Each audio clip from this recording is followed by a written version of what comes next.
Okay. Chapter 48. The 12 tribes of Israel returned to Judah.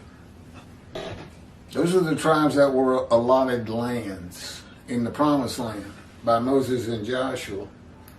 The priestly tribe, the Levites, were not given a land, but there's actually 13 tribes, and they all returned. Ezra makes that clear. The book of Ezra. Now, this book is Isaiah 53 and the Day of the Lord. All of my videos are coming from chapters of either this book, all of this book, and the chapters of the second book he dictated to me, as he dictated the Torah to Moses, the life of God's righteous servant, Moshe, to show how I fit the verses of Isaiah 53. It's not everything in my life. It's really just all the bad things. Suffering, injuries, cancer, exposed to death. Okay, this is pretty long, so I'm going to get started on it. Oh, in addition, God also dictated, commanded, and directed each of the prophets of the book of the prophets to write their books. Everything in the Hebrew Bible came directly from God. He had men write it one way or another. Certainly the prophets did, wrote their own books. But probably would have helped with the writings, Ezra, Nehemiah, Chronicles 1, Chronicles 2, everything in there. Really, I had a lot more explanation of what's important about knowing this book and these videos in chapter 47, the one before this, especially the part 2, because it was real short, and so I talked a lot more about what you find in this book and what a man in divine beings is, and how they're just all over the Hebrew Bible. Moses, David, Elijah, all the prophets, men in divine beings. Now you can find out what that's about. This is Isaiah 43, verses 5 and 6. Fear not, for I am with you. I will bring your folk from the east, will gather you out of the west. I will say to the north, give back, and to the south, do not withhold. Bring my sons from afar, my daughters from the end of the earth. This would have been for the exiles as much as anything. This is Isaiah 43, verse 1. But now thus says the Lord, who created you, O Jacob? Who formed you, O Israel? Fear not, for I will redeem you. I have singled you out by name. You are mine.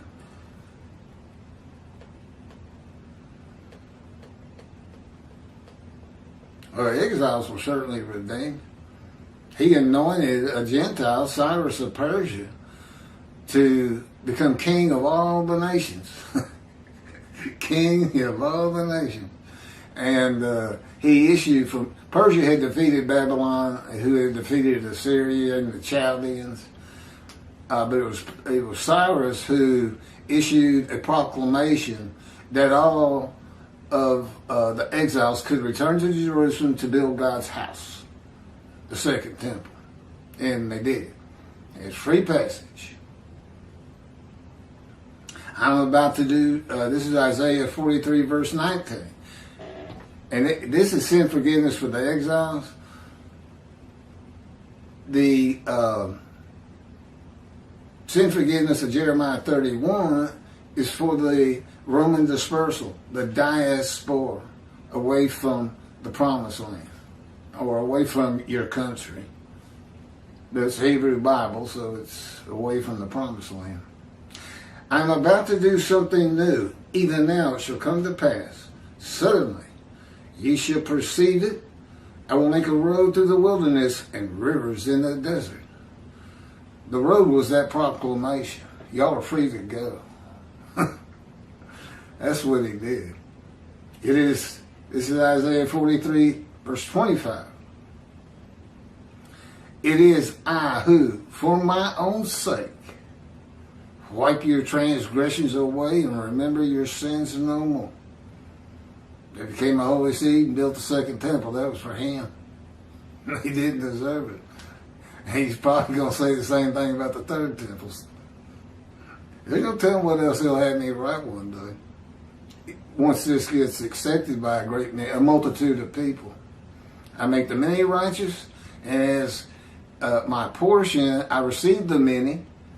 That would be the many made righteous who follow me, heed me, listen to my words, promote me.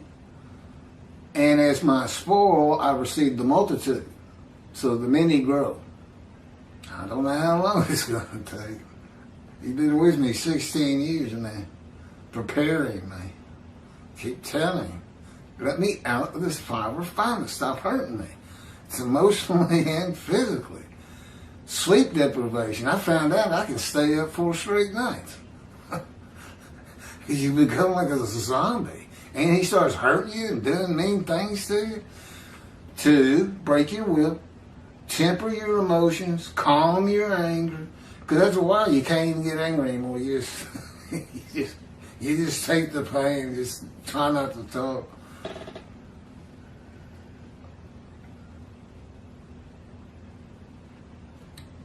This is 1 Chronicles 5 through 26.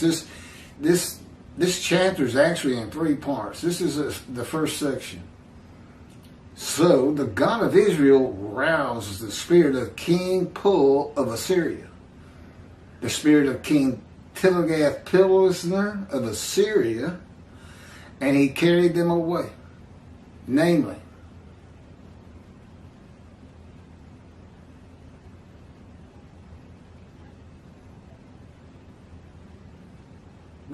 we got 2 kings of Assyria, Pul and Tiglath. Just keep reading, see. And he carried them away, namely, the Reubenites, the Gadites, and the half-tribe of Manasseh, and brought them to Hala, Habor, Hara, and the river Gozan, to this day. Those are the tribes that they didn't live in the Promised Land. They lived east of the river Jordan, adjacent to it. Apparently there was some nice land right across from the Promised Land. And they got to see it and take it off. Now the northern kingdom's going to get, this is what I'm about to read, defeated and deported, with Gentiles imported to the northern kingdom. And eventually Judah is defeated by Babylon. Assyria defeated the northern kingdom and the tribes I just mentioned. In the days of King Pekah of Israel, King Tiglath-Pileser of Assyria. No, that's a different one. Came and captured Ajan, Abel, Beth, Makkah, Jonah, Kedesher, Hazor, Gilead, Galilee, the entire region of Naphtali, and deported all the inhabitants to Assyria. That's 2 Kings, chapter 15, verse 29. In the 9th year of Hoshea, the king of Assyria captured Samaria. That's the northern kingdom. It's sometimes called the Samaria, sometimes Ephraim, and sometimes Israel. He deported the Israelites to Assyria and settled them in Hala, at the river Habor and the river Gozan, and in the towns of Media.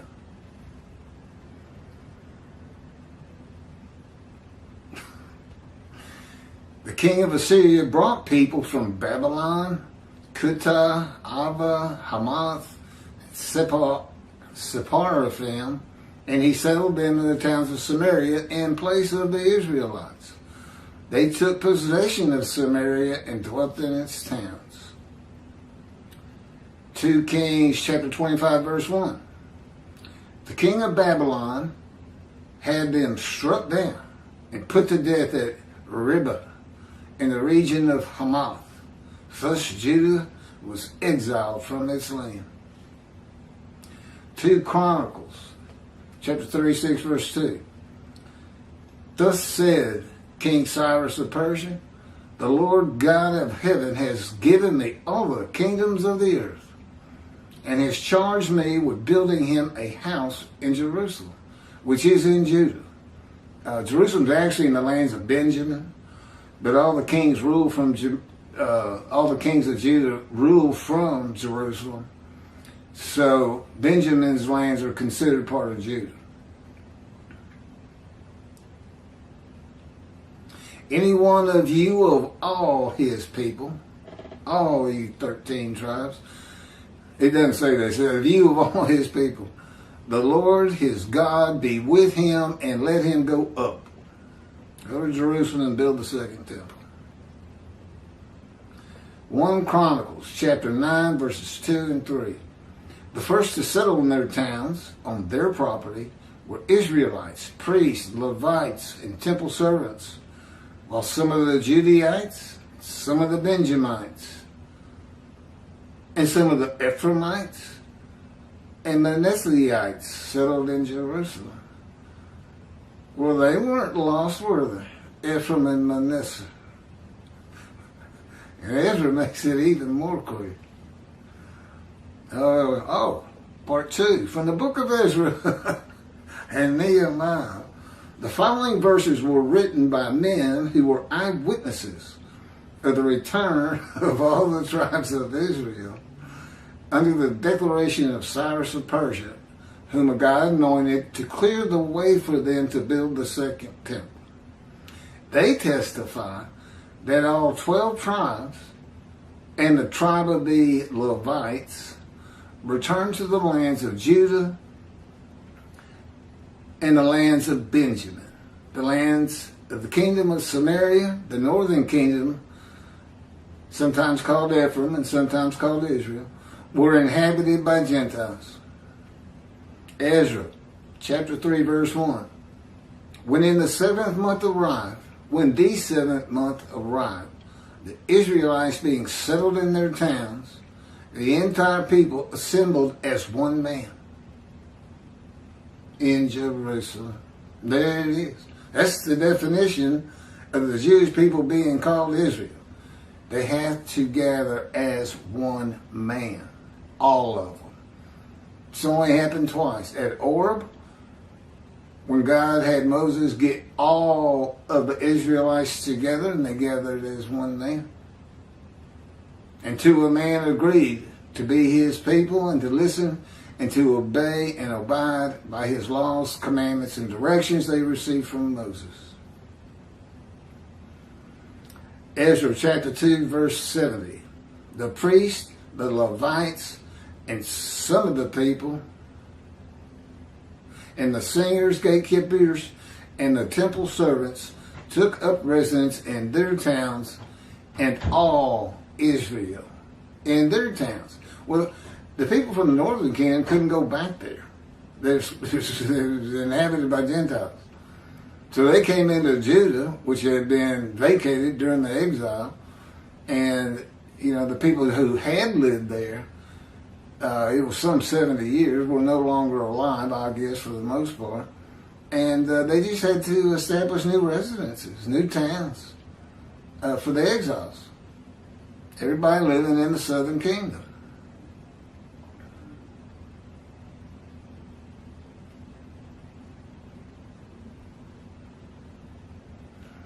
Nehemiah, chapter 12, verse 47.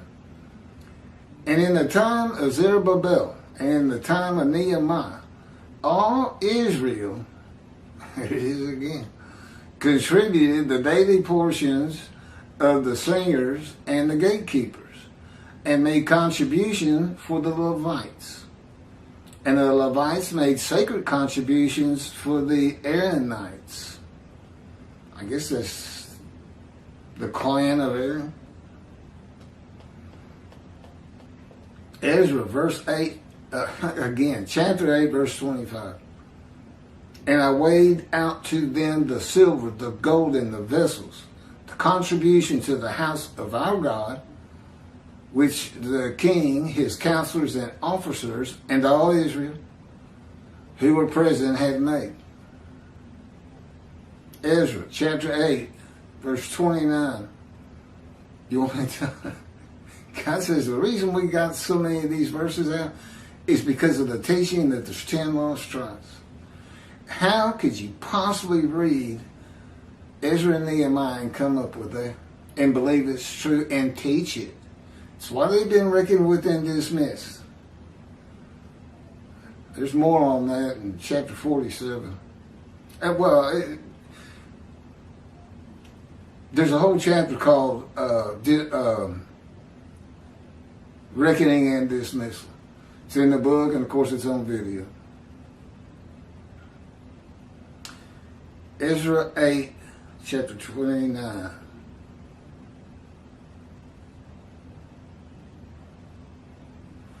Guard them diligently until such time as you weigh them out in the presence of the officers of the priests and the Levites and the officers of the clans of Israel in Jerusalem in the chambers of the house of the Lord. Ezra chapter 9, verse 1. When this was over, the officers approached me, saying, this would have been Ezra, the people of Israel and the priests and Levites have not separated themselves from the peoples of the land whose abhorrent practices are like those of the Canaanites, the Hittites, the Perizzites, the Jebusites, the Amorites, the Moabites, the Egyptians, and the Amorites. Ezra, chapter 10, verse 5. So Ezra at once put the officers of the priests and Levites and all Israel under oath to act accordingly, and they took the oath.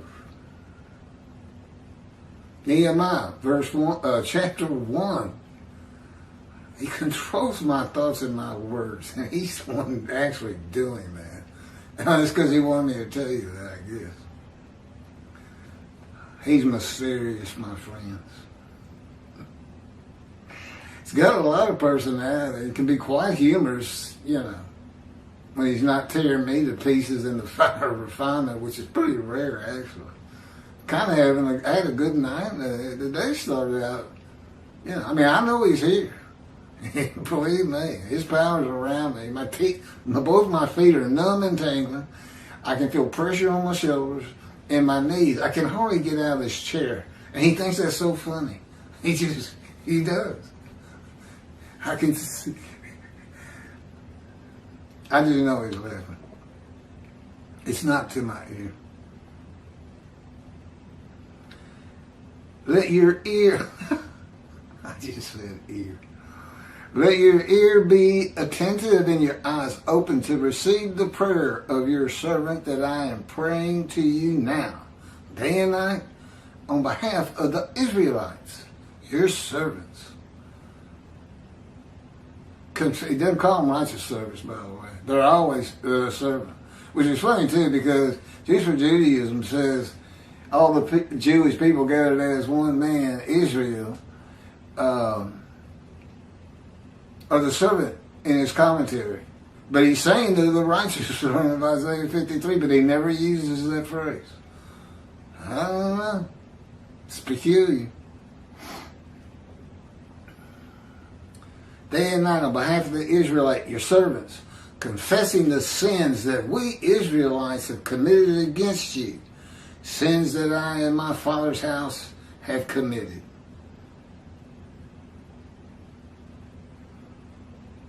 Chapter 2, verse 10. When Sanballat the Haranite and Tobiah the Ammonite servant heard, it displeased him greatly that someone had come intent on improving the condition of the Israelites. There would be people from the northern kingdom, Gentiles. Nehemiah chapter 8, verse 17. The whole community that returned from the captivity made booths and dwell in the booths? The Israelites had not done so from the days of Joshua son of Nun to that day. And there was very great rejoicing. Right, part of the high holidays. Nehemiah chapter 8, verses 1 and 2. On the 24th day of this month, the Israelites assembled, fasting in sackcloth and with earth upon them. Those of the stock of Israel separated themselves from all foreigners and stood and confessed their sins and the iniquities of their fathers. Day of Atonement, Yom Kippur beginning. Nehemiah chapter 11, verses 3 and 4. These are the heads of the province who lived in Jerusalem, in the countryside of Judah. The people lived in their towns, each on his own property. Israelites, priests, Levites, temple servants, and the sons of Solomon's servants. While in Jerusalem, some of the Judahites and some of the Benjamites lived. Okay, it's part 3, last part. The tribes of Reuben, Gad, and the half-tribe of Manasseh, and the northern kingdom of Samaria were deported northwest of Babylon, that would have been Iraq, and to the towns of Media, that would have been Iran, and the kingdom of Judah was deported to Babylon. Again, that's Iraq. Jerusalem is within the lands of Benjamin, which lands are considered part of the kingdom of Judah, since that is where the kings of Judah ruled from. I'm telling him while I'm reading that, I've already said this. And he said it's good for him to hear it twice. Okay. That's what you say to God. He'll say, Keith. I said, what? Go do this, go do that. Or listen, turn the TV up. And I'll say, okay. Because that's what you do with God. That's what you say all the time. Okay. He doesn't always... Actually, he rarely addresses me by name. If he says something, I know it's for me.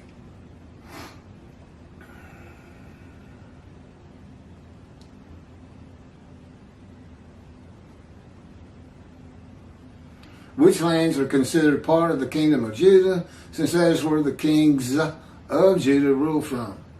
That is why there is an emphasis on the Judahites and Benjamites in the accounts of the return of the 12 tribes of Israel to the lands of Judah and Benjamin.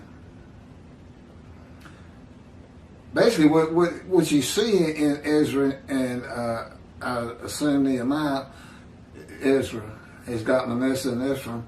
Those are the largest tribes. He just didn't mention all the tribes, the smaller tribes. Now, Judah,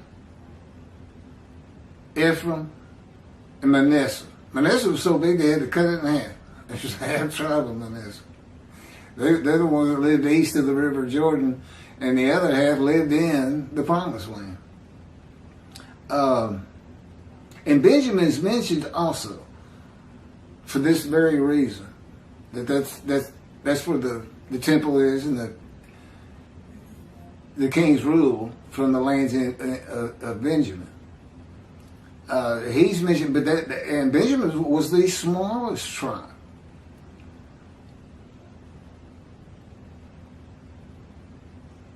I just keep thinking this is where this 10 tribes aren't in here came from. I don't know how you can read it that way, as you can tell.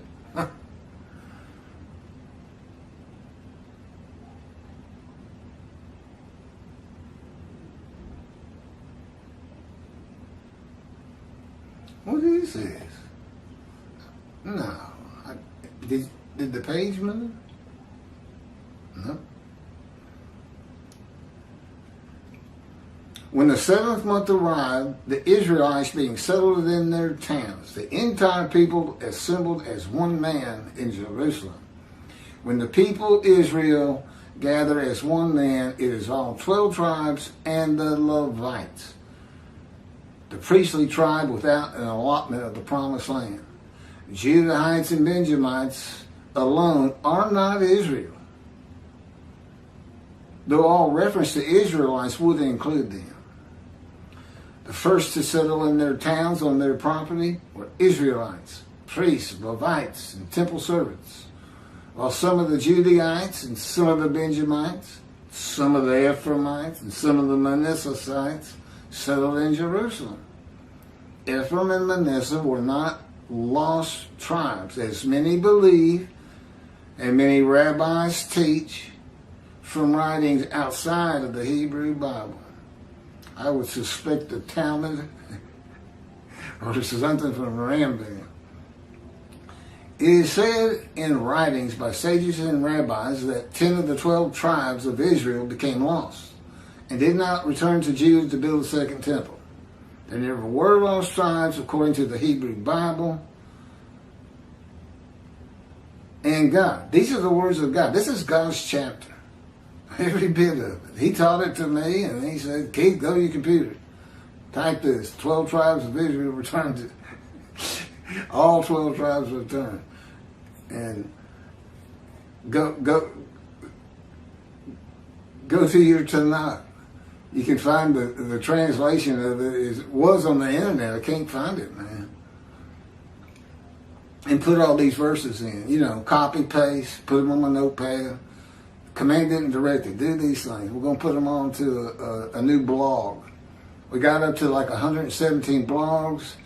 And then we turned those 117 into a book of 50 chapters. We were doing that a long time ago.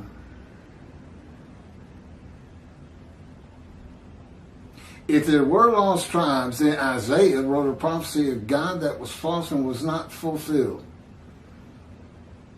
Isaiah 43, verses 5 and 6. Fear not, for I am with you. I will bring you folk from the east. I will gather you out of the west.